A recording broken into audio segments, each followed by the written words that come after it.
Hey, pool chasers! The Pleatco Perfect Pool Guy and Gal contest is now in the voting stage. Check out the nominees by clicking the link below. Voting ends September 30th, so vote now. For all other details, check out episode 114 of the podcast. All right, let's get to today's guest. Travis's story is not your typical grew up in the pool industry story. His journey is unique, but very inspiring. From growing up in the not-so-best circumstances and finding himself skating, surfing, and snowboarding to his time playing in the NFL, it is all tied into who he has become as a pool builder today. Ever since we first saw them on Instagram, we knew that Unity Pools had a California lifestyle vibe to them. As you all know, we are from there as well, so we really connect with some of the projects that they have built. If you've listened to the podcast for a while, then you also know that we love the water, what it can do for people, and the lifestyle environment a pool can truly bring.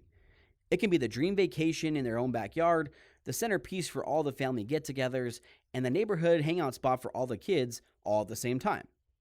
Our friends at Unity Pools get that, and it's what they try to provide to their customers each and every time.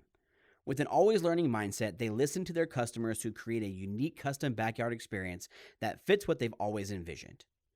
If you love the water and pools like we do, then we know you're going to enjoy episode 117 with Travis Scott of Unity Pools.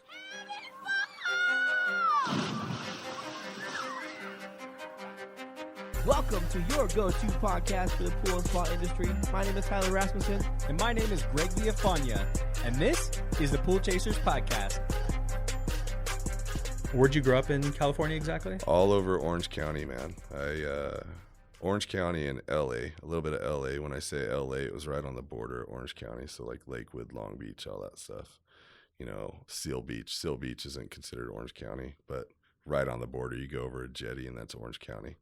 So all over there, just bounced around. Family was divorced, so whenever they would feel like they wanted to be single, we'd go live with the other one.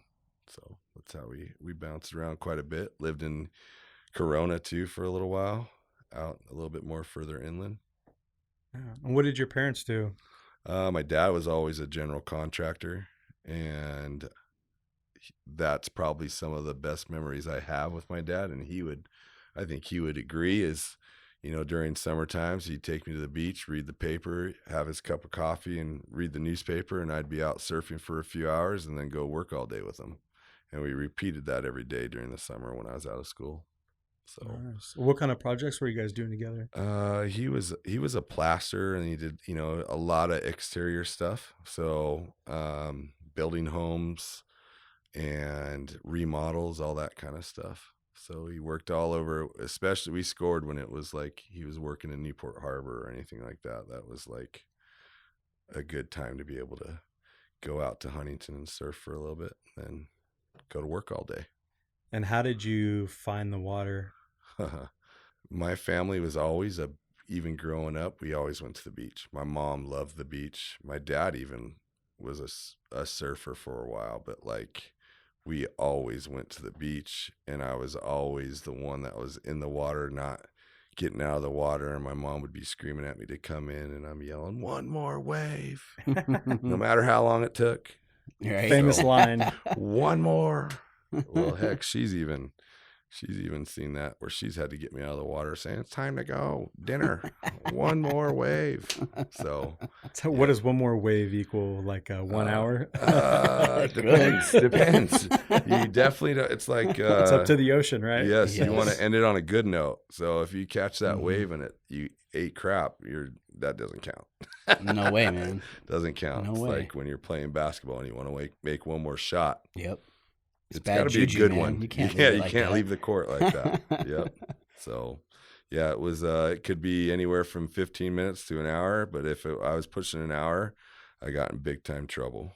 I almost like we were in Hawaii, and I wasn't getting out of the water, and I almost made us miss our flight back. And I thought, being a young kid, if I can make us miss our flight, we could live there.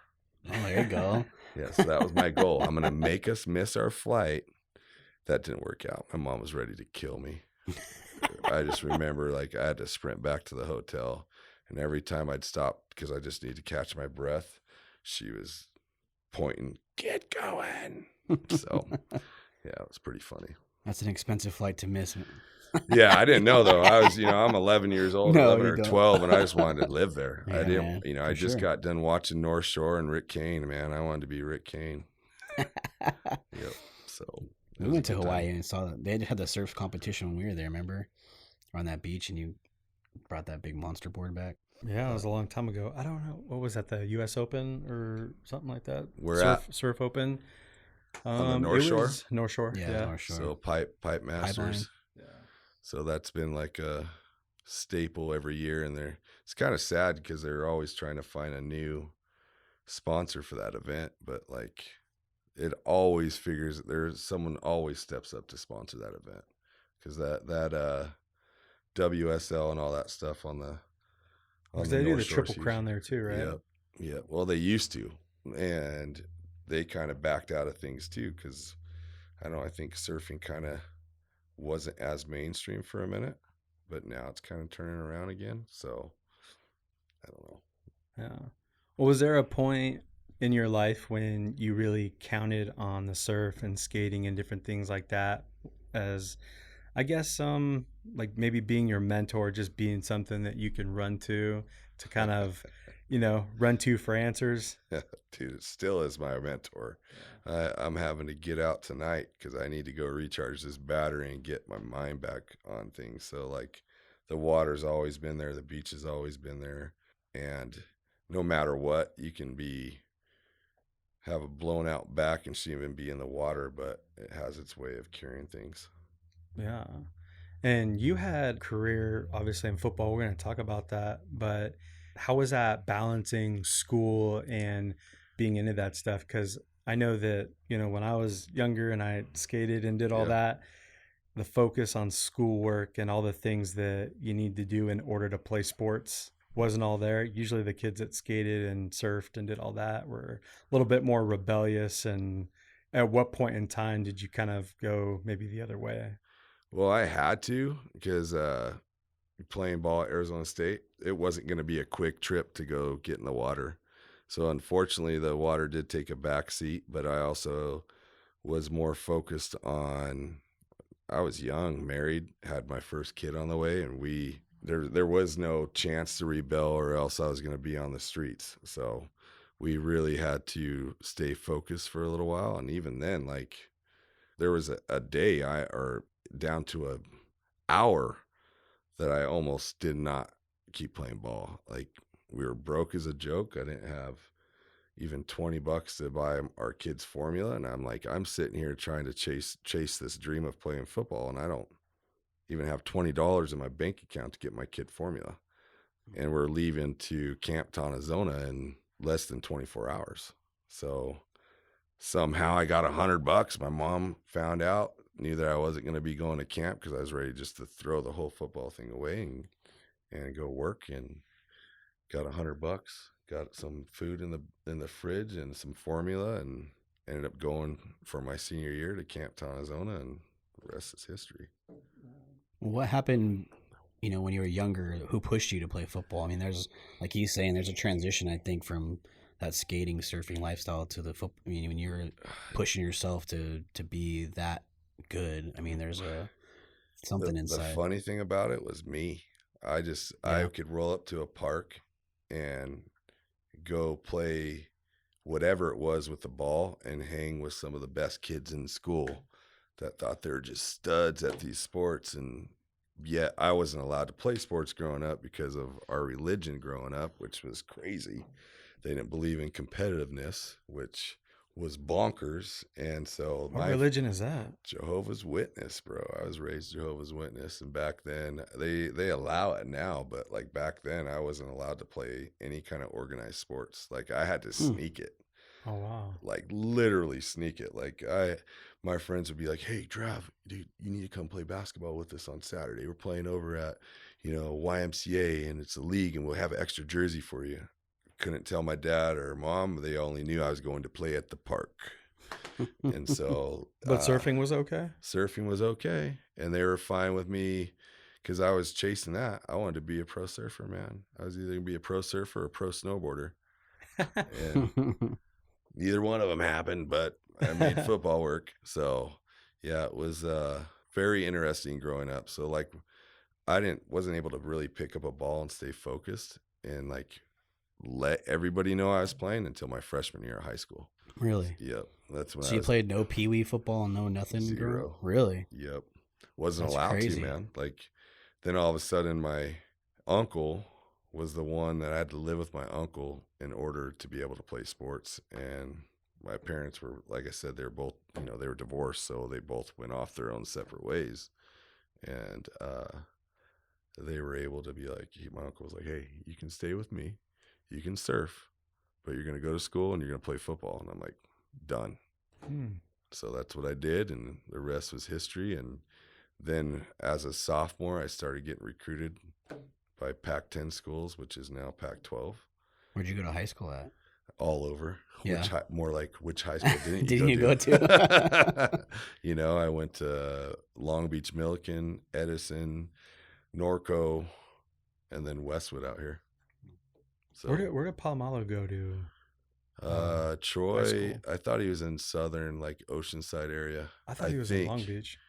Was he at Poly? He might have been Poly. I thought he was. Well, you have so many Hawaiians all over. Yeah, that's true. Long Beach Poly produces some. I mean, you had Deshaun Jackson. You got so many guys that came from Poly. Oh, I didn't know he was from there. That's cool. Oh yeah, Poly. You when you were playing Poly that week, you just prayed that you were gonna make it through it.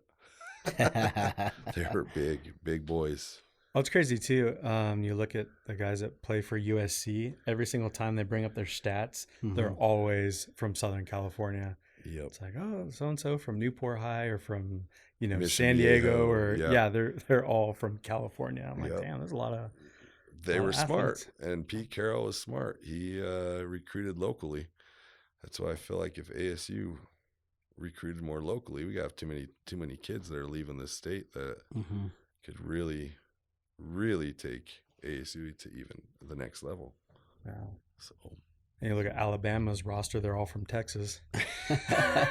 yeah, for sure. Except we've had a couple kids. I think we've had a couple that were getting recruited by Alabama that never ended up going.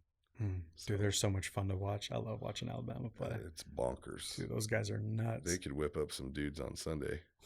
That's for sure. That's what I always say. I'm like, dude, you could put them against some NFL teams. I bet they would take it. Oh, how embarrassing would that be? So bad, man. For sure. So you started to get recruited, through high school. How you bouncing around schools? They just kept following you around, or what? Yeah. Yeah. They must have been pretty good. I guess that was all right. My whole thing was grades. I didn't take school seriously, and that's the one thing that I regret, and I've enforced in our kids that, like, you're going to get good grades, and that is it. Like, I don't want to hear anything about it. You want to drive to school? I'll give you a car to drive to school, but you're going to get good grades. If not, you're driving a beach cruiser. Yeah. And then if you don't pull your head out, then you're going to be figuring out how those vans are going to work getting you to school. Right. So, yeah. Well, it's so sad because you're right. Like, so many real good athletes, they can't go any farther than like a JUCO because they can't make the grades, And it's just focus. It sucks. And I honestly, I would say 90% of that is just what's the word I'm looking for? Like self-will. I don't know. Like, to just be able to go do it yourself and realize it's on your shoulders to study and get your homework done, or figure out someone to help you get it done, get tutoring. And 10%, I would say, is learning disabilities. You got some kids out there that, might seem like they have it all together, but when they look at a book, it's just letters and numbers, like just merging. So unfortunately, when you get to college, even taking your SATs and all that stuff, you don't get the extra help. So those poor kids have to go that route. Right. So I think that's the cool thing. I always bring this up, but I think that's the cool thing about skateboarding and stuff like that, because, you learn, you get what you put in, and you figure out you're not stupid because you spent so much time trying to figure out this trick or timing these waves. Yep. Or that if you want to jib the snow park, you got to get there like at 6 a.m. right when they open, because everything is going to be fresh run. You learn all those things, and it's funny when parents and stuff like that kind of tell you like, dude, why don't you put that focus you have on that stuff? Like you hear it all the time, and all the time. we'll probably end up saying it, to our kids. You might say it to yours, but it's so true. If you would focus the amount of you put into this in your schoolwork, Exactly. Johnny, you'd be a straight A student. Well, it's boring as F. Like something about scraping up your knees and, but it's the best feeling when you just practice something for days, Right. months, years, and you finally get it, and that feeling of like accomplishing it. And it's not like team stuff so much. It's like, man, you busted your ass and you fell so many times down a set of stairs or on a mini ramp or whatever it is. And most of us know that we're not making it pro. It's just like there's no feeling in the world like, doing something yourself. You're talking months and years, dude. Yeah. And be able to focus your efforts on that and then stomp it. It's a great feeling. Like skating's insanely tough.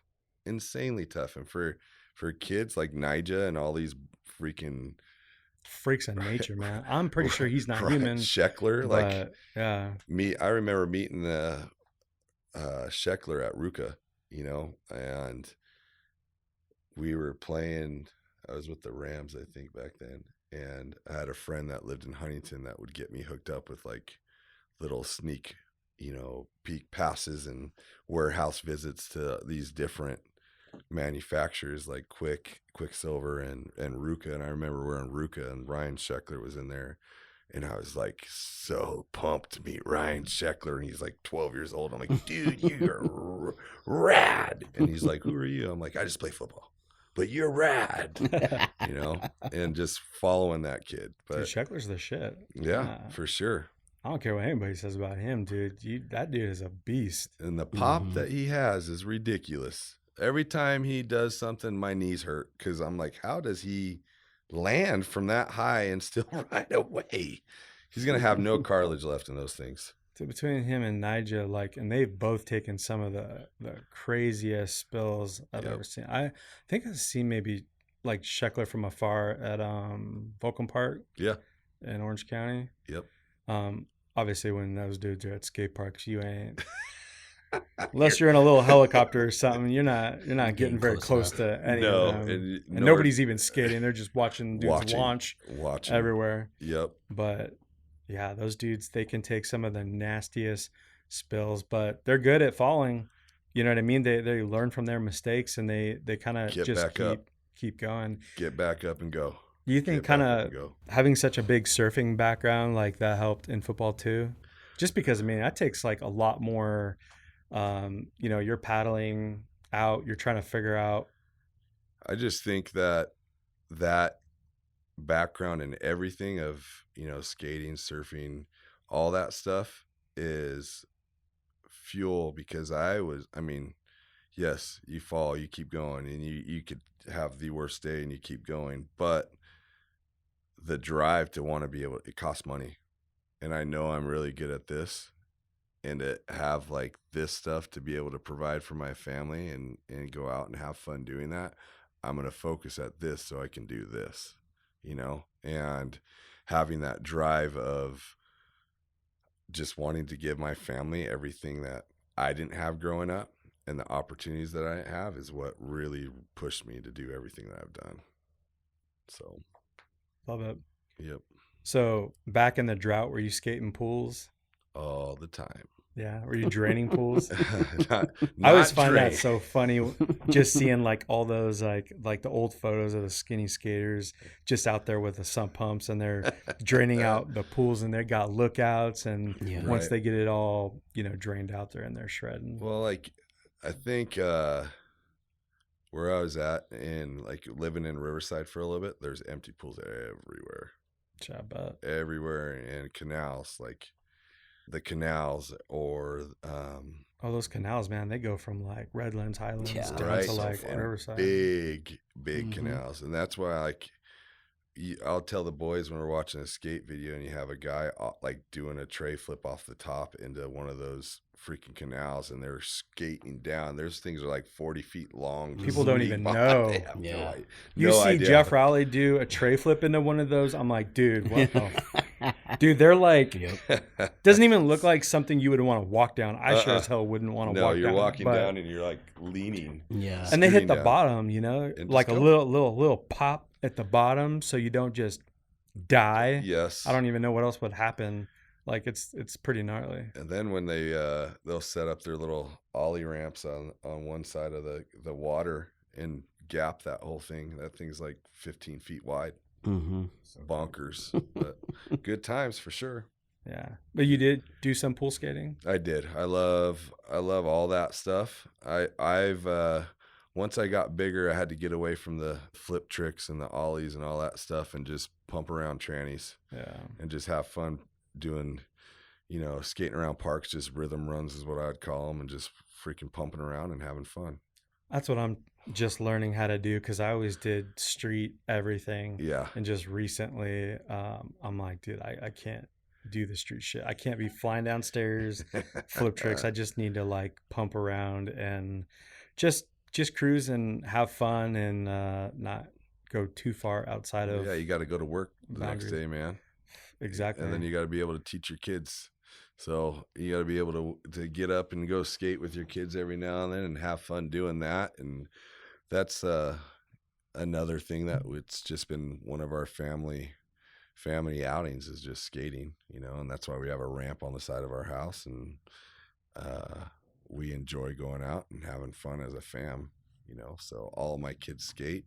The youngest is starting to learn how to, and we just go from there. And we're not like the gnarliest, but we go out and we have fun. That's what it's all about. Yep, Having for fun. sure. Yeah. Having fun and spending time as a fam.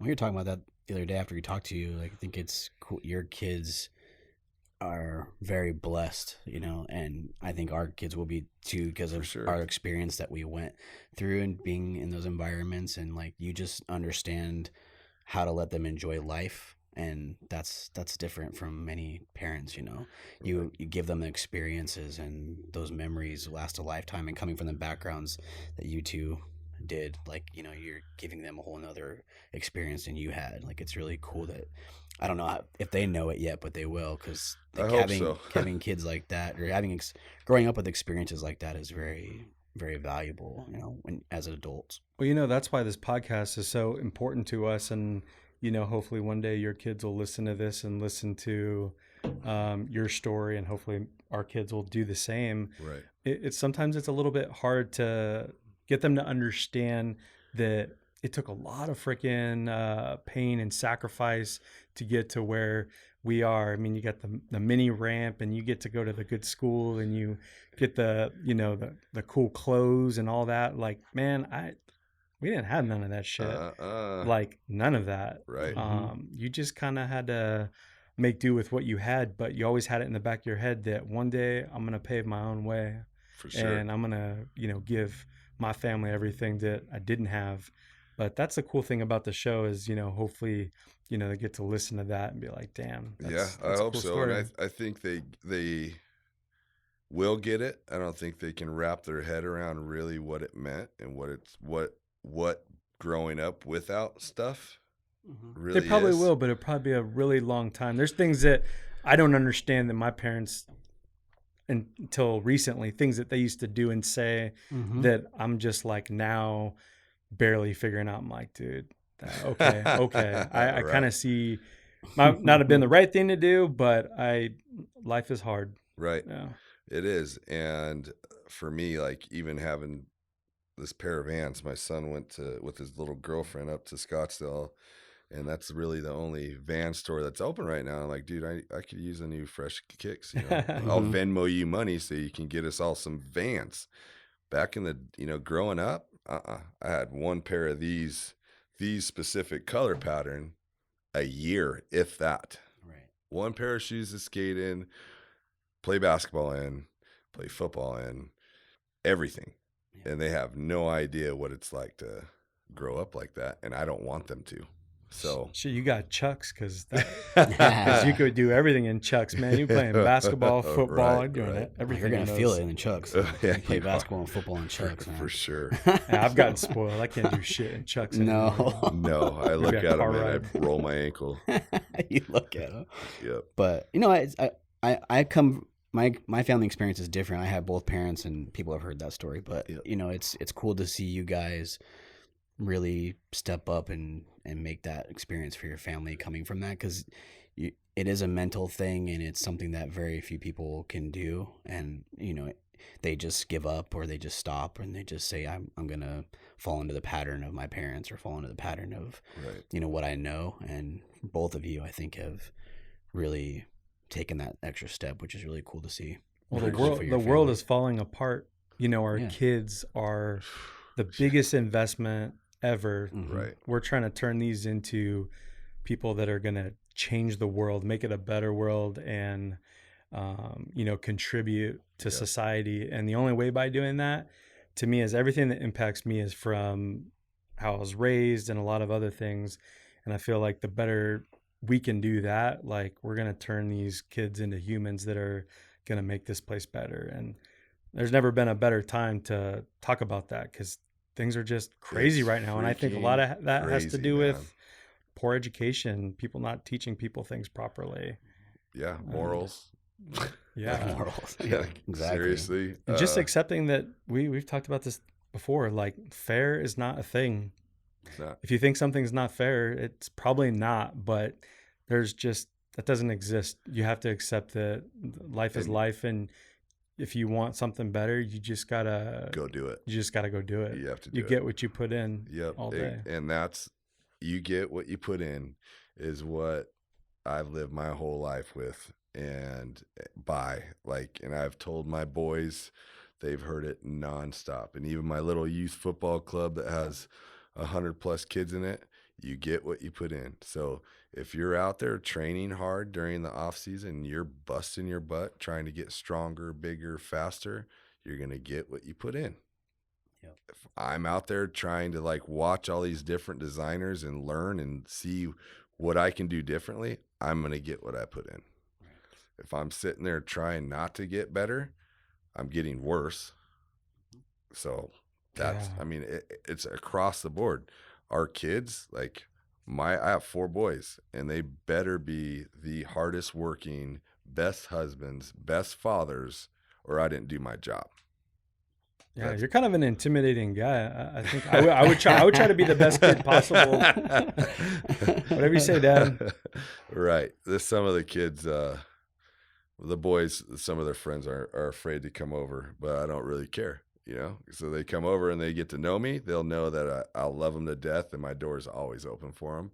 But if they're going to be little shit hooks, they're not welcome.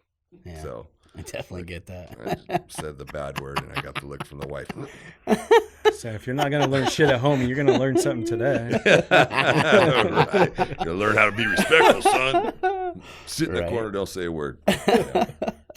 So, but yeah, it's we definitely have the future in our hands, and it's up to us to make sure that our kids are doing the right thing, you know. And I don't know if you have girls, boys, whatever, but if 2 you girls. got girls, well, there you go. So I'm doing my best to make sure my boys are good husbands and good fathers, and doing good workers, and will work for everything that they get. So Yeah, well, That's awesome. thank you. Hopefully all the fathers out there teaching their boys to be good boys, because I know every trick in the book. It's gonna be rough.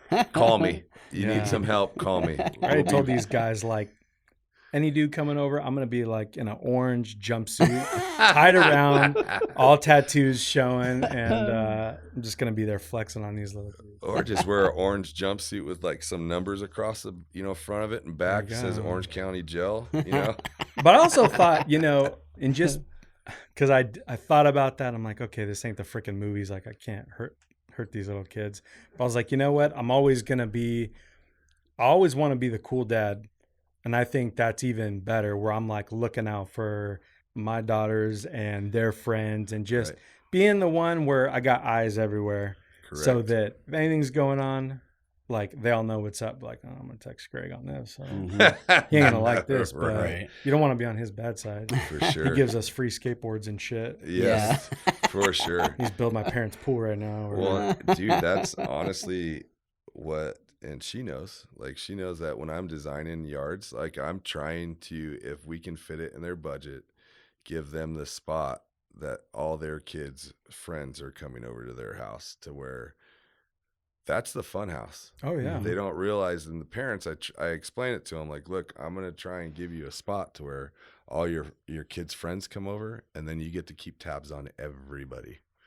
And that way you can control that kind of atmosphere your friends or your kids are having fun with, and all that kind of stuff. I love that. Yeah, That's for sure. super smart. I mean, that's what we're trying to do. We're trying to like keep the kids and the friends here. Right. Even things can get a little carried away here, but at least it's here. We can handle it. If anybody gets hurt, we can take care of it. When stuff happens somewhere else, you just never know what's going to happen. You don't know what's going on at the other house. You Yeah. don't know what kind of, unfortunately, kind of morals they have. You don't know if the husband or the wife was a secret petty. Who knows? Right.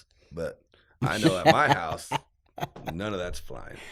I've been listening to a lot of crime shit, man. I advise everyone to listen to it because you'll be surprised. You won't be buying shit off Craigslist. You won't be doing, man. I feel What like is it? What was that? there's some crazy people. in this Crime world. stories or crime junkies. Yes. I just got into that, and I'm just like, I'm Road like trips go hooked, by but I'm quick. like, oh my God. It's really funny Because they're all so normal. Like the one with the millionaire kid. Yes. Oh my God. That was just trying to be the cool kid, and ended up being he had the furnace and the Yes. What? In Canada. The Dexter dude, like totally. I'm like, oh my God, Dexter dude, this dude. is fucking. It's I don't even crazy. know. I don't even know who I can trust. Kyle over here, you guys. Who can I trust? Me. I have integrity tattooed on my belly, so we're good. So did the Dexter dude. right. I think that stuff makes you aware. I think that is a very small fraction of the world, but Still you stuff that just can need happen. to have eyes everywhere. You need to be paying close attention. If something doesn't feel right in your gut, pay attention to that. That's still the best sensor, I think, for humans is how does this feel right now? That's amazing that you even say that, because we talk to our kids about that all the time. And if they can just listen to those little small voices telling you something's up, something's up. Yep. Yeah. And that's for sure. in any kind of decision that you're making, man. And that gets harder because they might think that in different terms. Like, yeah, I know what you mean, Dad. Like they posted something on Instagram. I'm like, no, that's not what I'm talking about. Like, Right. you can manipulate that, edit it, put some soundtracks on it. You can do. That's not what I'm talking about. I'm talking about human interaction, like when you're with them and how they make you feel. That's real. Yeah. Yes, it is, for sure. Here at Pool Chasers, we're all about sharing information so that you can become even more knowledgeable pool professionals. The folks at Pentair get that. And to show their appreciation, we invite you to enroll in the Pentair Partners Incentive Program. This flexible and simple program rewards you for your loyalty, starting with your very first sale of Pentair equipment or systems.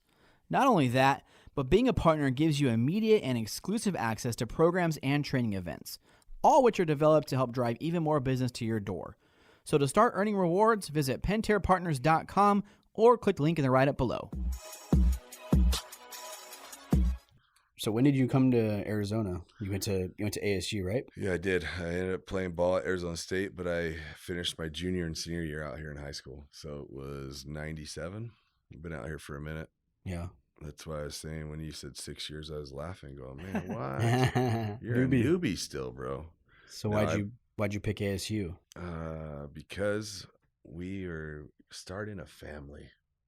We had our first boy on the way, and I knew how crazy football was going to be, and being gone as much as I was going to be with school, football, all that stuff. And I could only imagine what it was going to be like for my wife with their, having a newborn, and her family was here. So, And your wife is from here, so Yep, close to family. close to and, fam. okay, yeah. Mom was here. She had some support, which is great, because we were looking at, I was getting recruited by Florida. I was getting recruited by Oregon. I was getting recruited by SC, like I told you guys. Like, could have gone anywhere, but we needed a support. What was that And I'm process glad. like? Getting recruited or Yeah.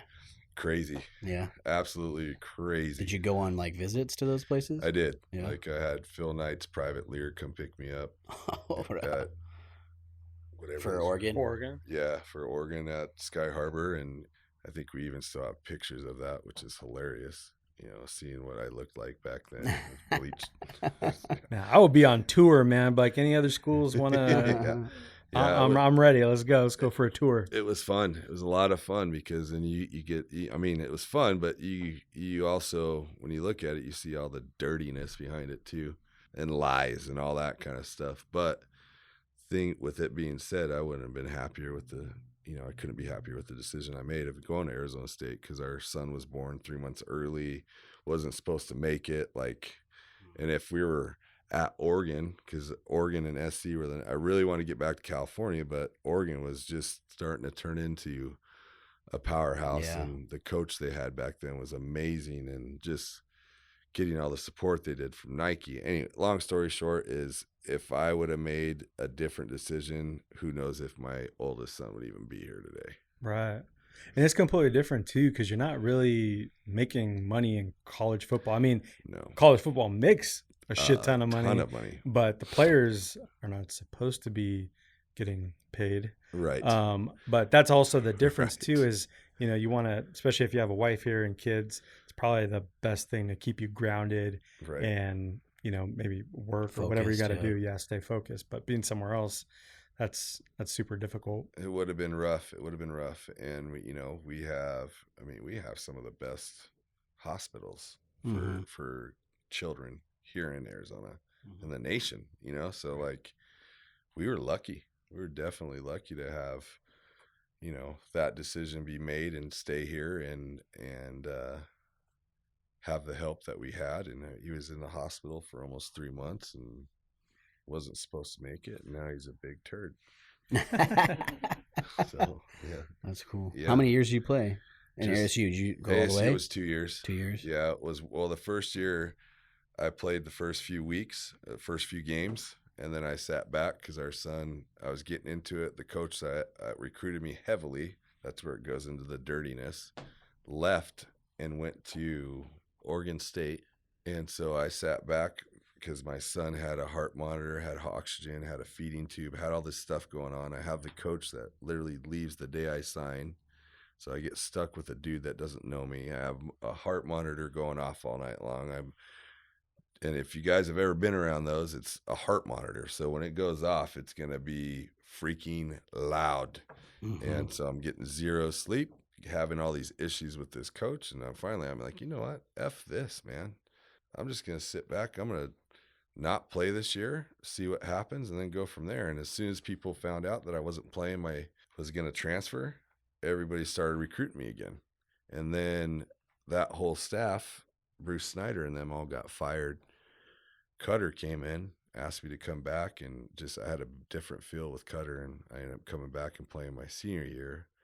Was actually supposed to get a redshirt year for my junior year, and just couldn't handle it. It was like, dude, scholarship money in a family, $800 a month, rent, formula, diapers. I can't work. This doesn't work. So I declared myself eligible and ended up getting drafted after 1 year. So crazy times. Who'd you get drafted to?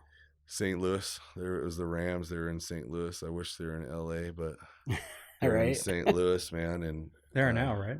They are now. And they're $5 billion stadium. Yeah. That stadium was crazy looking. It looked like you're on Mars, man. When I saw it the other night, it was like a spaceship in the $200 for parking. Isn't it like $200 for parking? I don't know. I just saw it. I was like, what the hell am I looking at? And they're like, oh, Rams new stadium. I'm like, that's a football stadium? Yeah. Oh, shit. Nuts. It's pretty crazy. And I believe, I know maybe it's $100 to park for the day.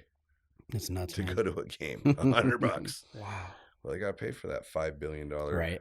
Somehow. Exactly. We're going to make it up on our parking. Especially right now. It's going to take a minute. It's $125 for a hamburger and beer. What was the draft process like? That was crazy, man. That was, only really playing 1 year and supposed to be coming back. Bonkers. I just wanted an opportunity to get into somebody's camp. I just wanted that opportunity, and I was telling myself in high school that I could play on Sundays, which obviously, you're full of crap if you think you can play on Sundays when you're in high school. But I was just constantly told myself I could do this. And then even in college, I could do this. But being what it was, I was literally supposed to come back for another year. So I didn't get invited to the combine. No one knew that I was really coming out of college until the very last minute. And then all of a sudden it just started taking off, and people were like, what's this guy? What's this guy? Who's this guy? Started watching film, and then had a crazy workout when I was supposed to be at class.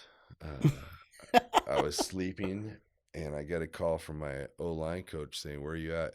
What aren't you supposed to be in class over here? I'm like, yeah, I'm not. I'm sleeping. And they're like, well, you need to get down here because the Rams are here and they want to work you out. I'm like, okay, I'll be down there. So I went down there and had a really good workout. Never thought anything of it, because we had 5 linemen, offensive linemen, that were all getting worked out.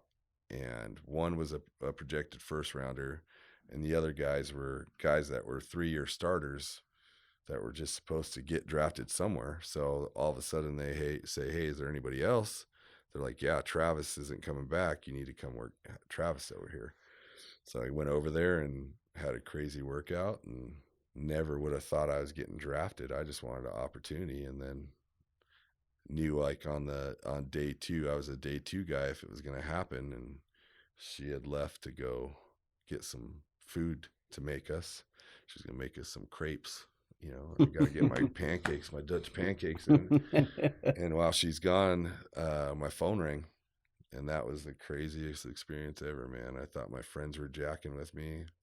I'm sitting there cussing in their war room is what they call it, right. Where you have the GM and all the coaches. And yep.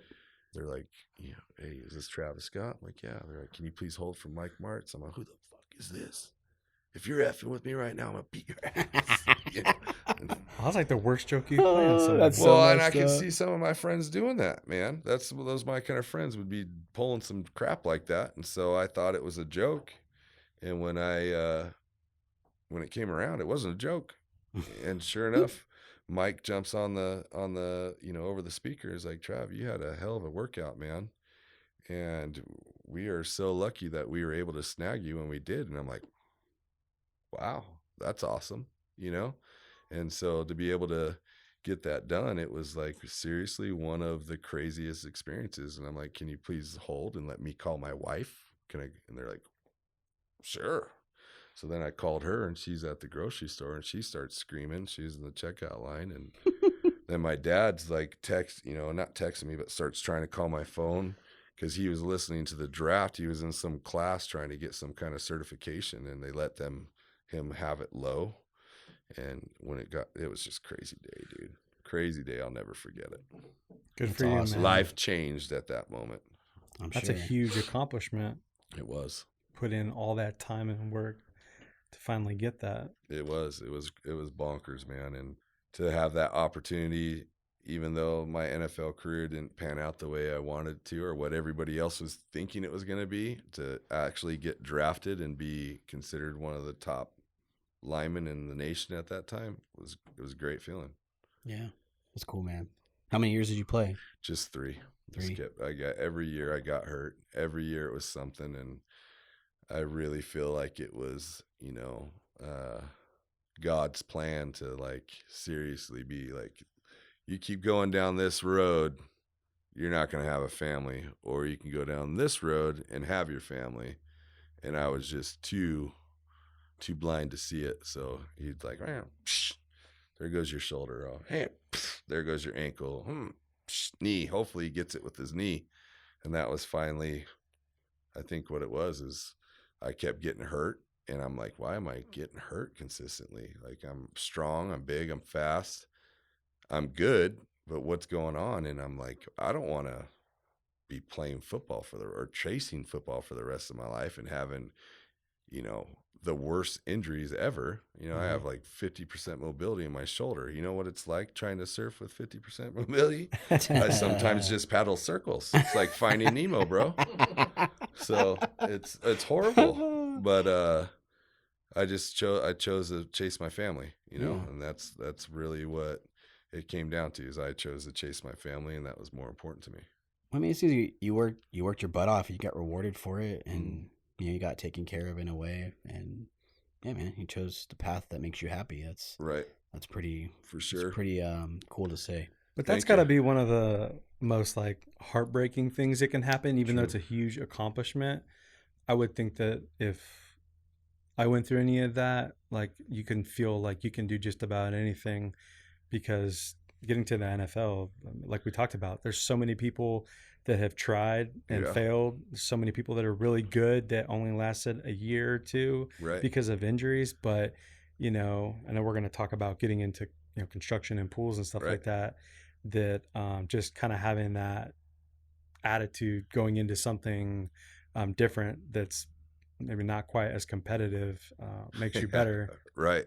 Well, and it was, but it was also, like you said, heartbreaking, like why does this have to keep happening to me?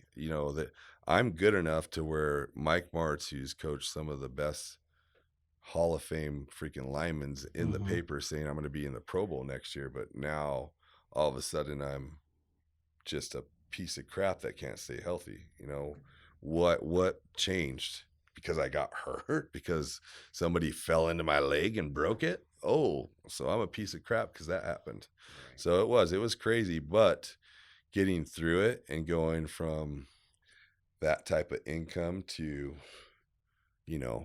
scratching and clawing for everything, that can throw you for a loop. But that's what I think has made me as mentally tough as I am, is just like, I've been through everything. So like, we'll scratch and claw, and we're going to build it from scratch, and it's going to be fun doing it. We've been at the bottom. It doesn't get lower than where we've been. So we've been through a lot. That's the best way to be. For sure. Because if you don't know about being poor or having adversity or any of those things, it makes it so much more difficult to have it all taken away when you've never experienced what it's like, which my family doesn't know anything about. Right. But I've had highs and lows where I'm like, dude, I've slept in bathtubs.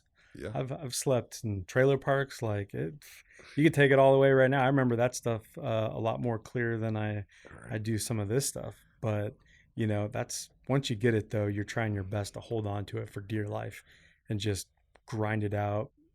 Wake up extra early, make yourself better, be better, push yourself. So that it's like, we're just going to stay on top forever. Correct. That's the goal, and right? Do whatever you can to and that's where the competitiveness then comes out too, right? Right. Then I'm trying to be the best I can be. If I'm not, I'm going to get worse. Yeah. If I can continue to try and, just do little things different, little things add up to big things. And that's how I feel like a little bit better. That's how I feel like I attack, what we do at Unity Pools is just little things. Little things make us different, and little things add up to big things. For sure. Since 1979, Lion Financial has helped make backyard dreams come true nationwide. Lion Financial is a specialist in pool financing solutions, offering low rates, long terms, and unmatched customer service. Their programs offer your customers the best in pool financing options, with programs available for scores of 640 and above. Lion Financial will finance more than 21,000 projects in 2020 and is a premier leader in pool financing options. Due to popular demand, Lion Financial's 2.99% special for a 3-year term has been extended throughout the remainder of 2020. Lion Financial's experience is unique to pools, not just any type of loan. They are a partner with both the homeowner and the pool builder until the project is completed, ensuring pool professionals are paid on time and in full. It is absolutely free for pool contractors to partner with Lion Financial to grow their business. Lion Financial is committed to providing an excellent customer service experience. Homeowners will never be charged a consulting fee or prepayment penalties, and a pool builder will never be charged a swipe fee for accessing their own hard-earned money. When it comes to something as important as a pool and all the memories that come with it, work with true professionals who have your best interest in mind. With more than 41 years of experience specializing in pool financing solutions, why trust anyone but the experts? To find out more, check out episode 94 of the podcast or click the link below. So talk to us about after the NFL and what transition did you take from there to kind of working on pools? Well, even then, like after that, like I've always was involved in construction. I was an inspector. So like helped build some of the biggest casinos in Vegas with my family.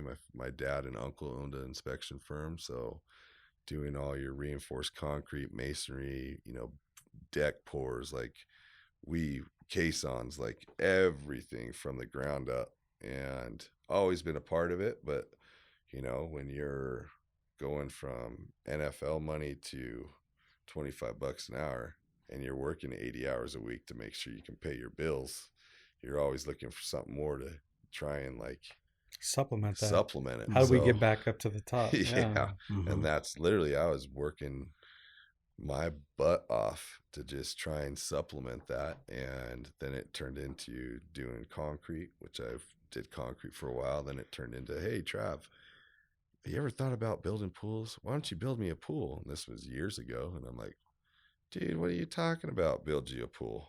Okay, let's do it. And that's how it all started, man. Is literally a friend saying, build us a pool. And we went from there. And did I have a bunch of bumps and bruises and screw up a few things? Yep. But they knew it. It wasn't like I was just telling them, oh yeah, I'm going to be the best, but I'm going to, that wasn't the case. They knew we're going to have fun and we're going to build this crazy backyard and we're going to do it together. And that's how it all started. Is that where you learned about each phase of the pool building process? Because obviously concrete, but you're learning that rebar, plumbing, just everything, what not to do. Did you enjoy being in that process? I did. I love building things, man. I love building things. I love I'm glad I'm not swinging a pick anymore or tying rebar, but if I needed to, I could. If I need to go lay tile, I could. Don't want to, but I know how it's done and I know what we need to do it. So, because being in construction, you've seen all of that before, just not for a swimming pool, right? Probably. And it just, everything kind of tied in together. Like I said, with my dad being a contractor and following him around and just seeing the different phases that he did, it was always, my eyes and mind were always open to construction. That's a pretty natural introduction, I think, into building pools, having that construction background and knowing concrete and probably dealing with the GCs and, different things like that. Just plumbing, electrical, building relationships, all that stuff, everything from the get-go. And, being on bigger projects when we came out here, like my dad was with a huge custom home builder in Ahwatukee. And so I'd go just be a manual labor out there when I moved out here. And that's where I got introduced to the Arizona heat. Baptism by fire. Holy crap out there, man. But anyways, I give those guys a lot of credit, digging ditches and all the shit that they got to do. Just in building pools, I'm like, dude, it's 110, 115 degrees outside. Outside, not in the hole. Yeah, it's hotter in the hole. Yeah. And then ain't no umbrella big enough to cover. Right. And then they're standing on the steel. You got all the reflective heat off of it. Yeah. Or they're putting the in-floor systems in and you got 50 heads in there and they're sitting there trenching for every one of them. Yeah. There's a lot. And a lot of them being cooled still. Yeah. I'm like, damn. Yep. So my son right now will run around and drop off Gatorades and food and all that kind of stuff with whoever's working on the job site. We're always trying to let the guys know, hey, we're thinking of you. We take care of you. We appreciate you. Whatever you guys need, you let us know, and if we aren't doing something right, dude, tell us if you need help. If you need help, we'll get you help, whatever it is. That's really cool. I don't think the subs get enough credit.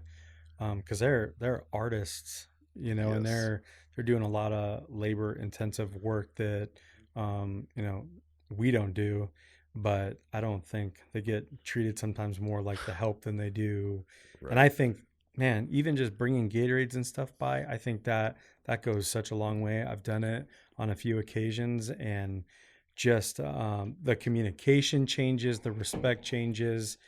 It's funny, just something that might cost you, I don't know, if there's a big group, $50 to $100, like, man, it goes so much further, but it's just a cool thing to do, It really is. It really is. And then when it cools off to, pick up some carne asada and tortillas and go have some tacos on site. Shit. That's what I'm talking about. So are they. Keep me posted when Yeah, you're for when sure. you're doing that. Let's do it. Let's do it. But yeah, it goes a long ways for sure. And you're only as good as your subs.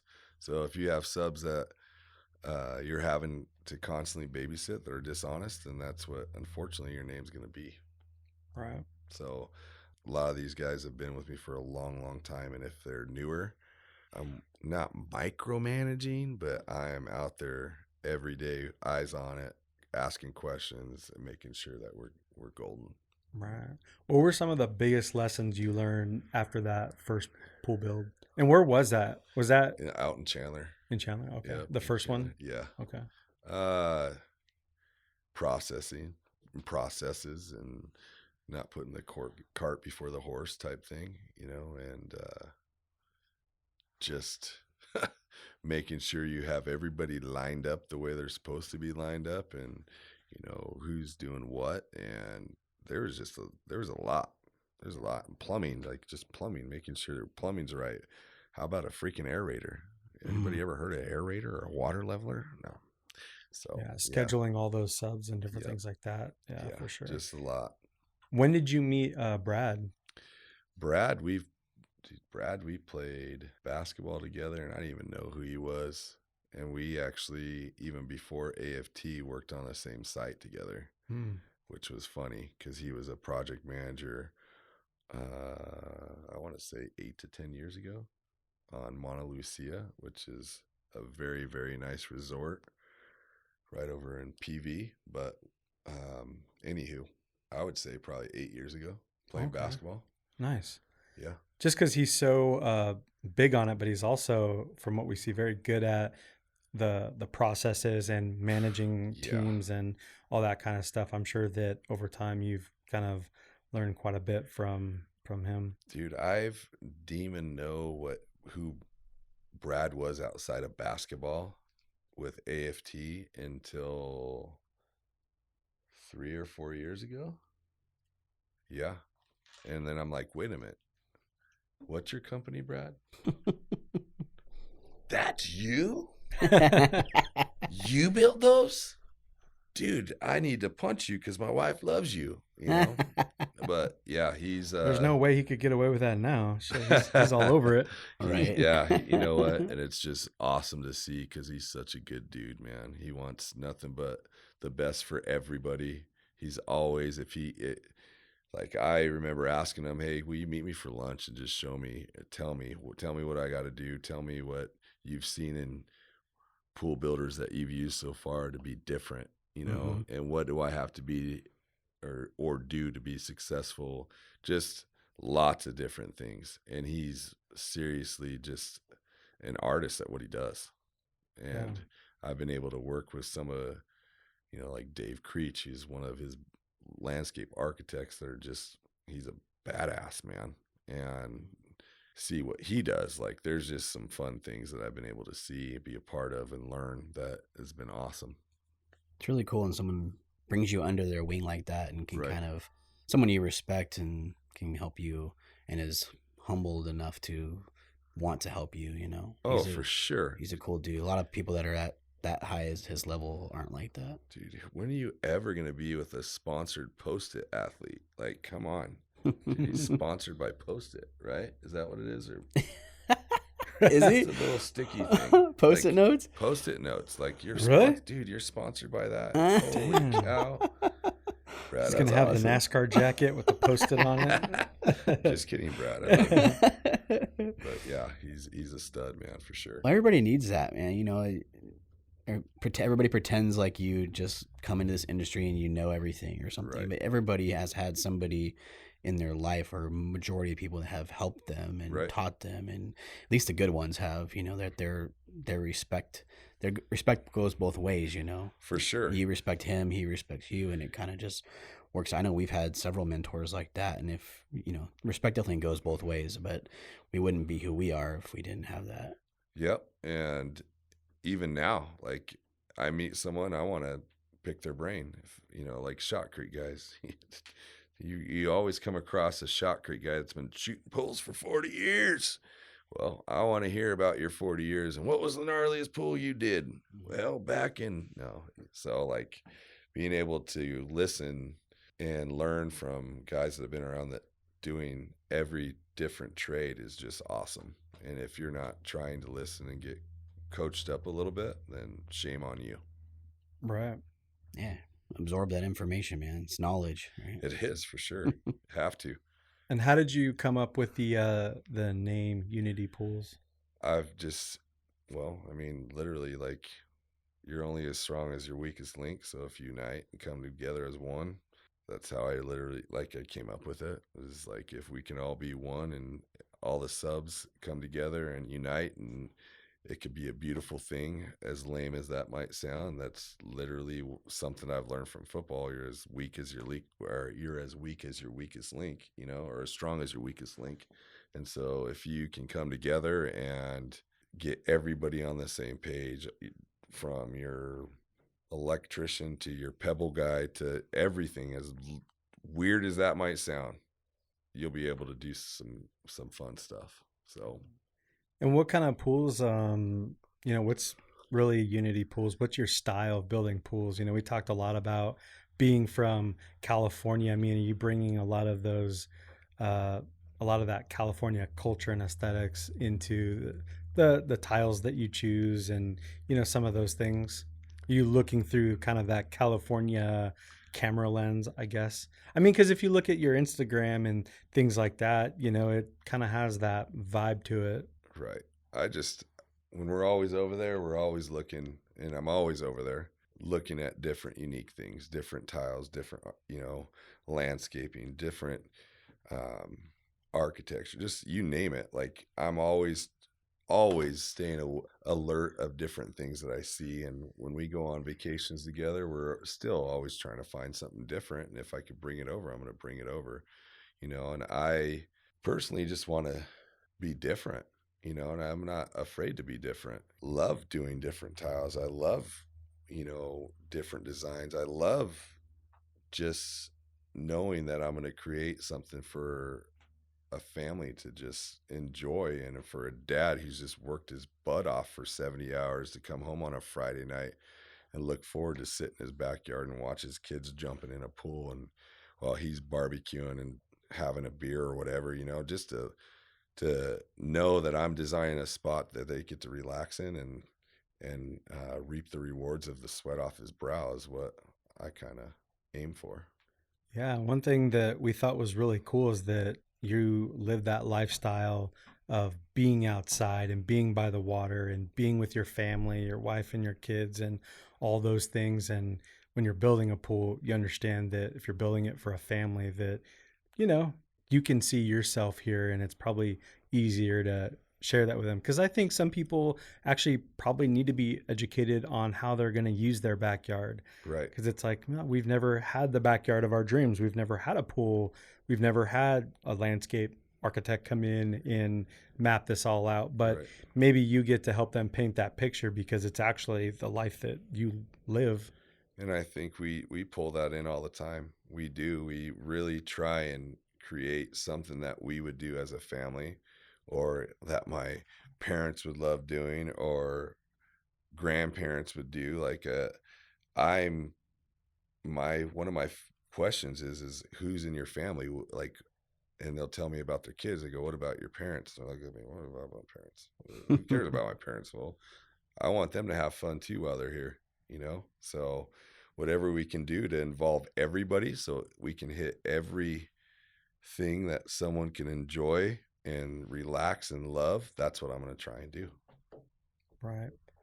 And was it always a goal from the beginning to have a cool brand and a social media presence and all those different things? Because you got a cool logo, and I know you're big on hats. We talked about this. Right. Maybe you can talk to us a little bit about that. Yes, it was, because like I'm a big dude and I'm a snob when it comes to hats fitting my dome. I'm a snob with shirts being long enough, like all of it.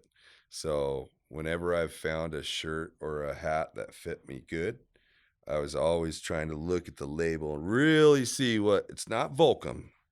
What is this? Oh, it's a Yupong Classic. That's what that hat is. And taking pictures of it, you know, and making sure that my guy that does all my stuff, which he crushes it, can find and be a part of. And then like finding the fabrics that feel so good on my skin, you know, the right shirts and all that kind of stuff. Yeah. I wanted to make it a cool logo. Because you go run around and I'm sure you'll see someone eventually that's sporting one of our, you know, Unity shirts or a hat, and the kids are running around. Like it costs a lot of money to make it, but I love seeing people sporting our stuff. Like I've had people come up to me in front of my buddy that's building my truck. I ran into him at a gas station. I had some random dude say, "Hey, I follow you on Instagram. I love your pools." And I'm like, "Thank you. That's freaking awesome. I appreciate it." You know, and then my buddy that was sitting there right there, "Oh, Trav, okay, I see you." You know, he got to see someone come up and say that they love our work, you know. And that's the thing. Like we want a logo. We want to establish a brand that represents us, and that you'll see kids out there having fun, parents out there, whatever. We got girls tanks that my wife and all her cute little friends get to wear, and go from there. Nice. And how much do you stay on top of the social media stuff, or is that a little bit sometimes weird for you? Well, I'd love to, but it's gotten so big that my wife has done just a killer job at taking care of it and learning how to do all that stuff. From once again, we've figured out that the best deal for us is baptism by fire. So she's absolutely crushed it on our social media, and we feel like that you have to constantly be on it, and it will help your business grow tremendously. And if you're posting good stuff and you're posting knowledgeable stuff and you stay involved with, I guess, the social media, you know, from the people reaching out. I mean, we have people reaching out from all over going, "Hey, what was that tile that you put on there? Or what was the color of that pebble? Where did you get it? You know, will you come out to California and build pools?" And I'm like, "Yes, I would love to come out there and build pools, but Danny Wang's got to watch out." Just kidding, Danny. I'm a big fan. So just one of those things where like we love what we do, and if we can stay involved and help wherever we can help, we're going to do it. Yeah. And that's what got our attention, you know, and just kind of seeing, like we were saying, the way that the photos are edited, and just kind of like your swag, and seeing the kids and family and all of you. We just, like, I knew right away you were from Southern California. For sure. And right off the For bat, sure. I'm like, there's no way he's going to come back and be like, "No, I'm actually from Iowa." I'm like, there's no way in hell. This looks like a Southern California family. Right. But, you know, especially something like Instagram is really kind of our resume these days, and branding it well, and actually showing the story behind the scenes of who the people are that actually build these pools. I think is a very important story to tell that you guys have done really well. Thank you. I appreciate it. We take a lot of pride in it, and my wife is just, I mean, she gets burnt out sometimes, but I'm like, "Nope, keep going." You know, it only takes like a cattle prod to shock her every now and then to get her back on the horse again, but she does a great job doing it, and it's a lot of work. It is. It's a lot of work. I think people don't understand that, but it is. It's psychological. It could be physical, because you got to go get photos. Yep. There's a ton that goes into doing it correctly. Yeah, and then you get the trolls that'll come out and start yapping at you, and you're just like, "Dude, meet me at QT down the street." No, that's a must. And then they disappear. Ghost. Yeah. Right. I mean, happens. You're building some pretty extravagant type pools, right? You've only been around for a few years. I mean, what's been your process as far as like learning? And I know you said baptism by fire, but yeah, what's your mentality and thought process on that? Like, honestly, it's just listening. I have been around some really good people that no matter what you do, if you're just a good listener and try and deliver what people are looking for, you're going to be fine. So these pools are just pools that folks have, "This is what I'm dreaming. This is what I want. This is what I want to do. Can we do it?" I'm like, "Yeah, we can do it." Like we have some that are coming up that I'm super excited for. Like I'm hoping I can really blow it out of the park and hit everything that they're wanting, you know. And then I've had some where that, like we have, like that was their favorite part of their whole, you know, $5 million home getting built was watching their pool and landscape come together, which is a huge, you know, compliment to me. Like, you're kidding me? Like, yeah, your pool's cool and it looks great, but that was your funnest part of building this dream home. All right, awesome. You know, so to me, it's just really listening and trying to deliver what the homeowner wants. Nobody comes out and says it, but I feel like the swimming pool is the main attraction. Mm-hmm. There's no way that you can deny that. You build this beautiful home in Arcadia and it's got all the bells and whistles, but I guarantee probably the photo that's going to be in the front is going to be that backyard angle hitting the pool. Right. It's going to be symmetrical and it's going to have these big, beautiful windows. And it's always the swimming pool is a big focal point. It really is. I agree with you. Doesn't get enough credit sometimes. It does not. And, oh, you're just the pool builder. And like, yep, I'm just the pool builder. But it's fine. I'm going to be just the pool builder, and I'm going to make sure that pool looks absolutely amazing, from the tile that you chose to the pebble that you're using to the everything across the board. And that's where I feel like we're different again, is that we spend a lot of time trying to find that perfect tile from you. It's not just going to be from what's at Noble or National Pool Tile. We're going to reach out to a bunch of different people, see if they want to collab on this and see if they have a tile that will work. Or it could be something that I just found at a random tile store that is just sitting there on the wall in the back corner where nobody even looked, and it looks freaking amazing, and it is exactly what the homeowner wanted.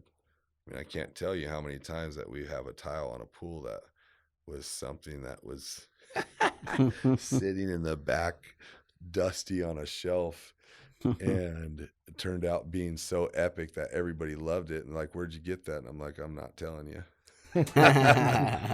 So, but yeah, it's we've had some fun stories like that. Yeah. Do you take a lot of, like, when you're trying to find inspiration, if they can't explain what they want, you're looking at, I don't know, the car that they drive, what they're wearing, maybe inside of their house, to kind of find that? Because I've seen a lot of your pools have some really kind of unique, different, really cool tile choices. Yeah, I definitely do. I look at like where they're from, even to where they're from. You know, oh, they're from the Bay Area. Okay. Kind of look at pictures from over there and kind of see where they're from, their kind of landscape architecture that's around there, and just kind of attack it from there to like the interior colors of their home to all of it, trying to tie it all in. Very cool. Very cool. What's your learning process been like as far as gaining knowledge on building these types of pools? Just constantly trying to pay attention to the details, asking questions, watching some of these other guys that have been doing this for years and years and years, that I feel like maybe they've gotten too big and they're not like really as involved as they should be, or they don't want to be involved anymore. But just watching them and what they've done, gaining knowledge from it. It's always gone perfect, right? Always. Always. You know, we always have the dream clients. You know, it's just like, wow, this is how come not everybody's building pools? Like, there should be 1,000 more contractors out there. So you're constantly learning, though, right? I mean, learning from mistakes, learning from everything. Sure. That's what you got to be doing. For sure. You know, you might think a water feature is going to be absolutely perfect, and you're like, why did I just do that? And just different things. But you know what? If you're like in constant communication, you're ahead of it, and you're with homeowners talking, and they know that you're being genuine and honest, you're not going to have problems. I mean, there's some people who are never going to make happy, but if you can constantly be ahead of it and communicate and just be honest, that's going to go a lot further than trying to hide stuff and sweep it under the rug. I think that's the biggest thing. We talk about it sometimes so loosely, but communication, I feel like, is huge. The key. And I know a lot of people that say that they're good at communication and they're really bad at it. Right. Like myself, I mean, knowing that sometimes you're not the best at it, but it's like you acknowledge it and know that it is a thing and it's something that needs to be worked on. Right. But yeah, communication is huge. So where you guys are at right now with Unity Pools, what are you working on right now in terms of how are you trying to be better, and what would help give you more of an edge? I'm just still trying to just get better at designing and making sure I'm hitting everything, and always trying to push the envelope just a little bit more. If it's elevating, a Baja bench to where it's a 360 spill instead of just a jacuzzi, or if you're elevating all three of them, you're having a negative, like just all kinds of different things to just make it more of just not just a swimming pool.